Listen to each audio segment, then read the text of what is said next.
The night I poisoned my husband, I thought I was about to become a millionaire.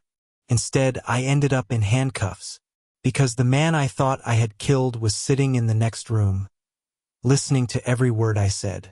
My name is Elena, and this is the story of how I tried to end a marriage, and ended up walking straight into a trap that had been waiting for me all along. It started with silence. Not the peaceful kind, the dangerous kind. David used to talk to me about everything. Now he just observed. I would catch him watching me sometimes. Not suspiciously, not angrily, just quietly, like he was reading something I couldn't see. At the time, I ignored it, because I was already distracted by someone else. Mark, my college ex, the man who made loneliness feel like love again. It started with one message, then another, then suddenly he was part of my daily life. And David was not. Mark listened when I complained. He validated my frustrations. He agreed with everything I felt but never said out loud. "You deserve more than this," he told me one night. I laughed. "I have a husband, not a prison guard." Mark didn't laugh back. "That's exactly my point." That was the first crack. Then David did something unexpected. He came home smiling. Not tired.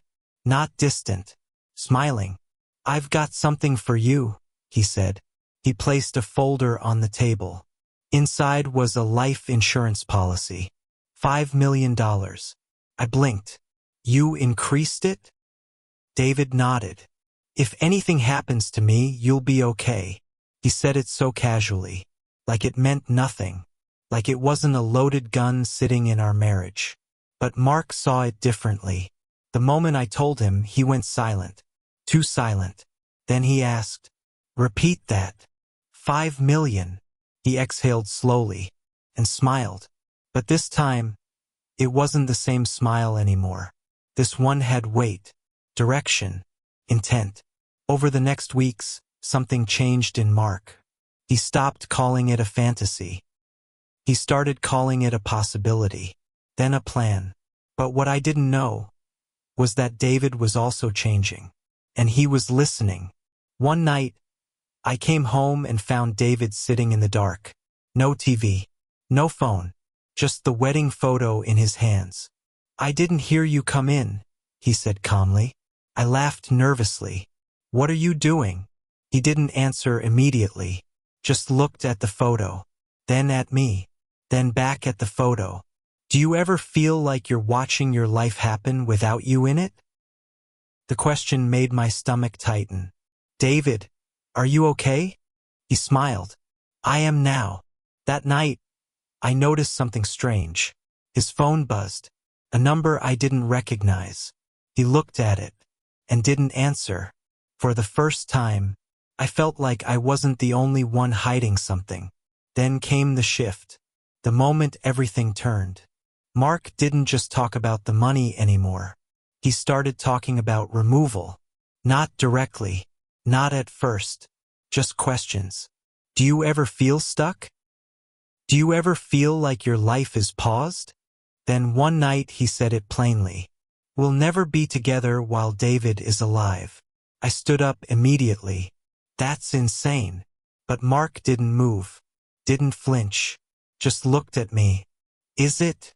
And for the first time, I didn't have a quick answer. The real break didn't come from pressure.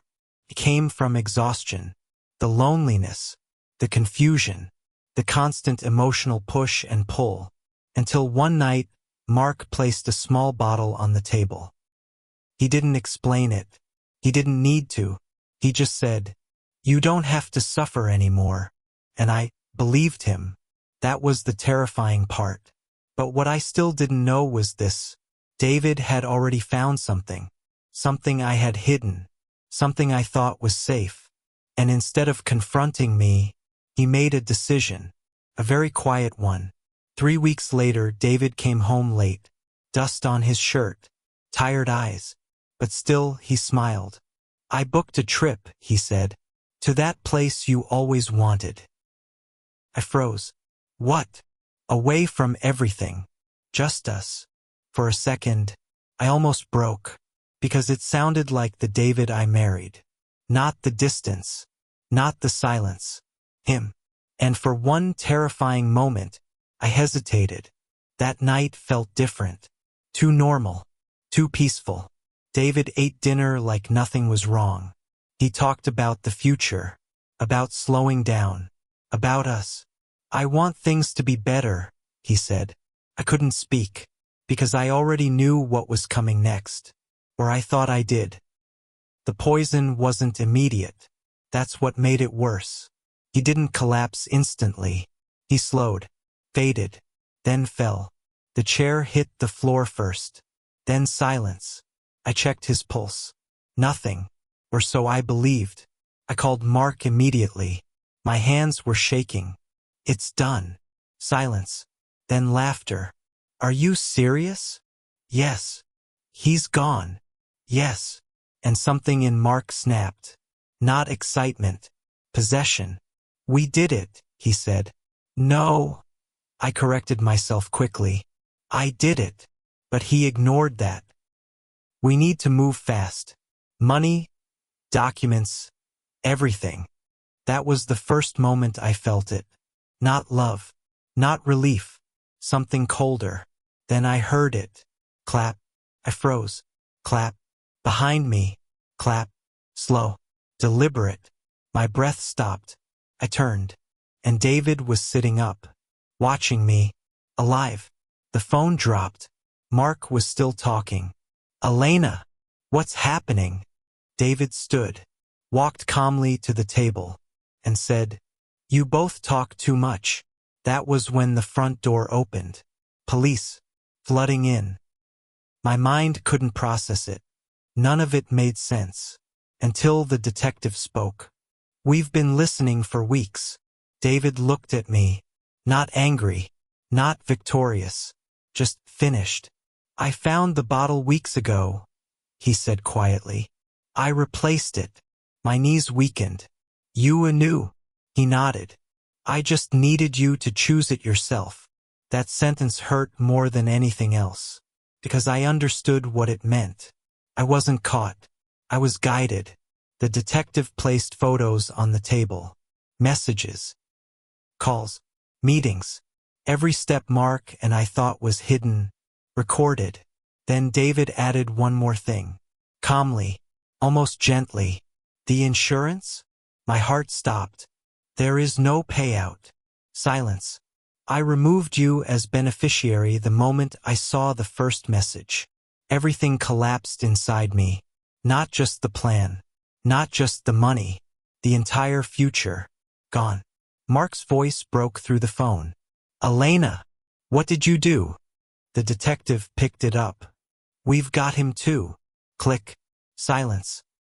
David sat across from me, and for the first time he looked tired. Not of me. Of everything. You know the worst part? He said softly. I couldn't answer. I would have forgiven you again. That broke something in me completely. But I couldn't let you destroy yourself more than this. I shook my head. I didn't mean. But he interrupted. You did. A pause. You just didn't think you'd get caught. As they cuffed me, I looked back one last time. David had already taken off his ring. Placed it on the table. No anger. No drama. Just an ending. And as the car pulled away, I finally understood something I spent 12 years refusing to see. I didn't lose David the night I poisoned him. I lost him long before that. The night I stopped listening. And started wanting more. And by the time I realized what I had done, he had already written the ending without me.